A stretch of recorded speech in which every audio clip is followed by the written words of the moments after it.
উটটাকে জবাই করতে যাবে, ঠিক তখনই উটটা উঠে খুব জোরে দৌড় দিয়ে আল্লাহর রাসূল সাল্লাল্লাহু আলাইহি সাল্লামের ঘরের দিকে চলে গেল। এটা দেখে ওই মহিলার স্ত্রীও নতুন বিক্রি করা মালিকের কাছে উট ফিরিয়ে দেওয়ার জন্য উটের পেছন পেছন দৌড়ে গেলেন এবং সেই বাড়িতে প্রবেশ করলেন। তখন আল্লাহর রাসূলের মাতা আমিনা ওই মহিলাকে খুবই ক্লান্ত ও ক্ষুধার্ত দেখে তাকে ঘরে নিয়ে যায় এবং কিছু খাবার দাবার দেয়, আর সেই মহিলার আপন শিশু বাচ্চাটিকেও দোলনায় শুইয়ে দিতে বলে। মহিলাটি যখন তার বাচ্চাকে দোলনায় রাখতে যায় তখন তিনি শিশু মোহাম্মদকে দেখতে পান, যার শরীর থেকে নূরের আলো চমকাচ্ছিল। আসলে এটা একটা আশ্চর্য অলৌকিক বিষয় ছিল যে আল্লাহর রাসূল সাল্লাল্লাহু আলাইহি সাল্লাম শৈশব কাল থেকে এতটা উজ্জ্বল ছিলেন যে অন্ধকারেও তাকে স্পষ্ট দেখা যেত। সেই মহিলা তখন মনের অজান্তেই নিজের সন্তানকে ফেলে রেখে শিশু মুহাম্মদুর রাসূলুল্লাহ সাল্লাল্লাহু আলাইহি সাল্লামকে কোলে তুলে নেন এবং দেখতে পান শিশু মুহাম্মদুর রাসূলুল্লাহ সাল্লাল্লাহু আলাইহি সাল্লাম দীর্ঘ কয়েকটি দিনের পিপাসার্ত অবস্থা থেকে নিজে নিজেই সেই নারীর নিকট থেকে দুগ্ধ খাওয়ার জন্য ছটপট করতে থাকে।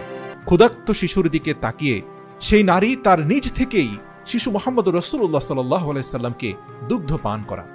আর এই মহিলাই ছিলেন নবীজির দুধমা, সেই বিশ্ববিখ্যাত সম্মানিত রমণী মা হালিমা। তো নবীজিকে লালন পালনের জন্য বেশি টাকা দেওয়ার সামর্থ্য ছিল না মা আমিনার, কারণ তার স্বামী ইতিমধ্যে মারা গিয়েছে। একমাত্র এই শিশুর দাদা এবং একজন চাচা আছেন, তারা যতটুকু অর্থ দিতে পারবে তার উপরেই এই দুধমা হালিমাকে খুশি হয়ে শিশু মুহাম্মদের লালন পালনের দায় দায়িত্ব নিতে হবে। এখানে বলে রাখি, ইতোপূর্বে যত নারীরা এসেছে স্বল্প সামর্থ্যের বিষয়টা মাথা রেখে শিশু মুহাম্মদকে নিতে রাজি হয়নি, কিন্তু মা হালিমা চিন্তা করলেন যে অলৌকিক ব্যাপার স্যাপার এই শিশুর আশপাশে ঘটছে, বিশেষ করে তার উটটি যেভাবে ঘরের দিকে দৌড়ে আসলো এবং শিশুটির শরীর থেকে আলোক বিচ্ছুরণ এবং তার কোমল চেহারা, এই সব কিছু তাকে অভিভূত করল। স্বামীর সাথে পরামর্শ করে এই শিশুকে কোনো প্রকার অর্থনৈতিক চুক্তি ব্যতীতই লালন পালনের দায় দায়িত্ব নিতে রাজি হয়ে গেল। সুবহানাল্লাহ।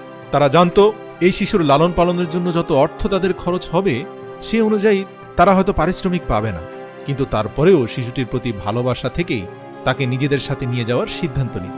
তবে মা আমিনার কাছে দুটি উট এবং একটি গাধা ছিল।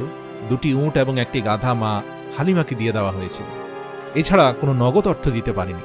মা হালিমা অত্যন্ত খুশি মনে সে দুটি উট এবং গাধা নিলেন এবং মা আমিনার প্রতি কৃতজ্ঞতা প্রকাশ করেই নিজেদের এলাকার দিকে ছুটলেন।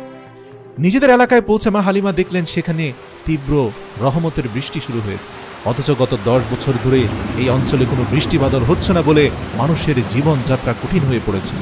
অথচ আল্লাহর রাসূলের আগমনের সাথে সাথে দীর্ঘ 10 বছর পরে মুষলধারে বৃষ্টি হয় এবং পর্যাপ্ত ফলন হতে থাকে সেই অঞ্চলে।